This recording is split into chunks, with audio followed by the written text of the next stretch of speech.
Hi there. Yeah, budget cut. But that doesn't matter because it's summer! What beautiful weather we're having. The bees are buzzing, the flowers are blooming, it's raining like farts. Welcome to Ireland, my friend. Not like it matters anyway, we can't go outside. So, what should I play today? Meh, probably about time I played this game. You're playing a game about ice in summer? You may come in. I'm so glad you knocked on the door. We look like crap. Why am I purple? Spyro games on the GBA are in this grey area. They just exist. It's not that it's hard to find or anything. They're really cheap to buy. Again, budget cuts.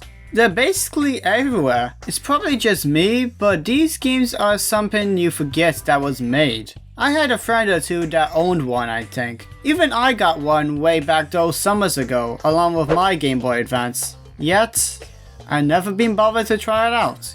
And seeing how I love, and I mean love, the Spyro series, that's kinda weird. What about you? What's your opinion on this game, random stranger who crashed into my house? The game is decent. Small team and, an even smaller budget, just like you said. Besides, just playing the game for even a second makes me immediately wish I was playing an actual console Spyro. This is just a watered down experience. They might as well just call this Spyro Season of Water. Get it? Holy crap, we need Season of Water and Season of Air. Fire, water, ice and air. I just realized this joke makes no sense. So, joining me today on this journey to the waffle of the Minimac to Confire is Dr. Dragon Boy, PhD on video game documentary. The journey to the what? Okay, wow. This can't be right. There's nothing. Look, not one piece of development. No unused content, no thoughts on the making, nothing. All I can really say is that it was released after Spyro 3. It was the first Spyro game not developed by Insomniac, predating Enter the Dragonfly. Instead, it was Digital Eclipse, who did a bunch of ports on the Game Boy series. And that's it, really. Nothing else. I mean, they're just reusing old ideas from the trilogy and working with the console's limitations. There's not much to be said there. Although, the later handheld games do use some unused content from the earlier Spyro titles, but that's for another day. There just isn't much unused content for this game. I've talked to the people who've made it, and they've said they just added the art from Universal. It was cheaper that way, so they didn't have to make actual new renders. I knew that. Yeah, sure, you frickin' critic.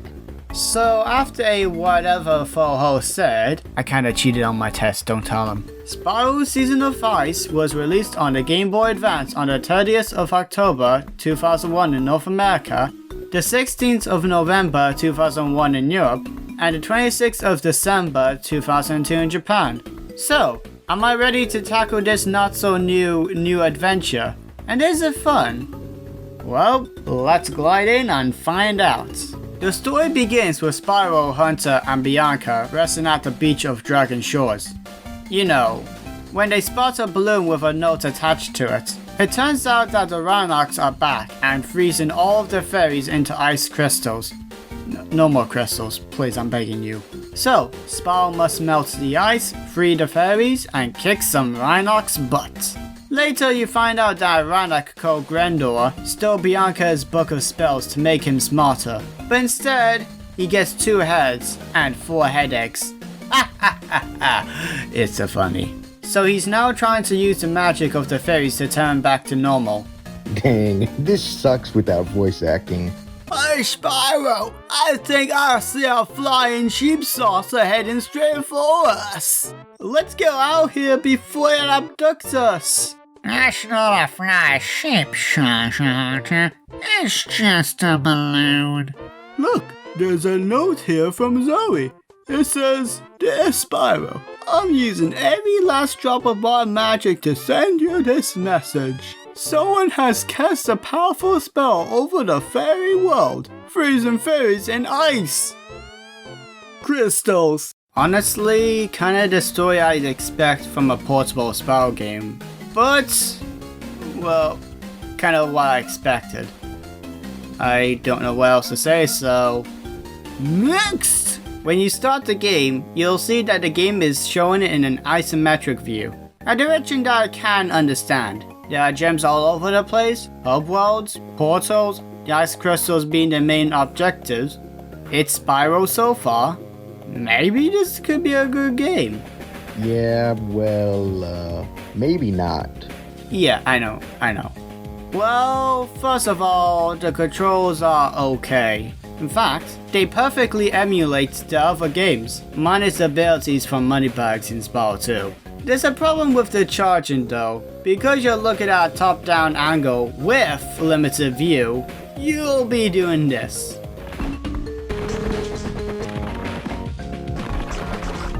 A lot. How is that a problem with the controls? The view is limiting my controls. It's a control problem. Hear me out. Maybe you should just go and play Enter the Dragonfly, huh? The camera is only part of the problem at this point. The levels aren't that visually appealing. GBA or not, they could have made some landmarks or something. They all have a theme like a beach, lava, etc. But it's the same no matter where you go. Let's take a look at Spyro 1 for a minute. Stonehill may have a bunch of grass and sheep, but go over here and you get a well that you can go down. Go over there and you get a tower. Hummingbird Fort is a place full of strong wood. What's over here? Strong wood. Over there? Strong wood. Strong wood. Strong wood. It just doesn't seem to end. Strong wood? Wait, is that wall bricks? Nope, just strong wood. Strong wood here, strong wood there, strong wood anywhere. I don't know. Is strong wood here? Strong wood there? I don't know. Play Crash Insanity while eating strong wood. This is the definition of a flat level design, but I don't care how it looks. Unless it affects the gameplay. Where am I? Have I been here before? Where do I go next? Not one landmark to tell me where I am, or better yet, a map. Even Spyro 2 had a map. Sure, I never used it, but it was nice it was there. I cannot begin to tell you how long I spent on each level solely based on not knowing where I was. I hate this game. Dying is a problem too. You know what's great about gliding? Being able to judge how high the ledge was. The depth perception is awful. I understand that you couldn't do much with the angle you were going with, but could it kill you to give us some help, like, I don't know, color code the heights or something? At least I'd have some sort of idea of whether or not I can make it. And you know what happens when you fail to glide? You fall down into the many bottomless pits, water or quicksand. These are all over the place. There's no room for mistake. You charge off the cliff by accident, there's nothing underneath. There's not even any room to run. Don't bother charging at all. It's not worth it. You're gonna die. The only safe level in this whole game, besides the home world, is, ironically enough, Lava Praise. The lava one. The lava is the one pit that doesn't kill you instantly. It just gives you damage. I've never died from taking too much damage in the entire game. Just the pits. You have to take your time and guess. It ain't fun. Wait. No. Please. No. The thief. He's back.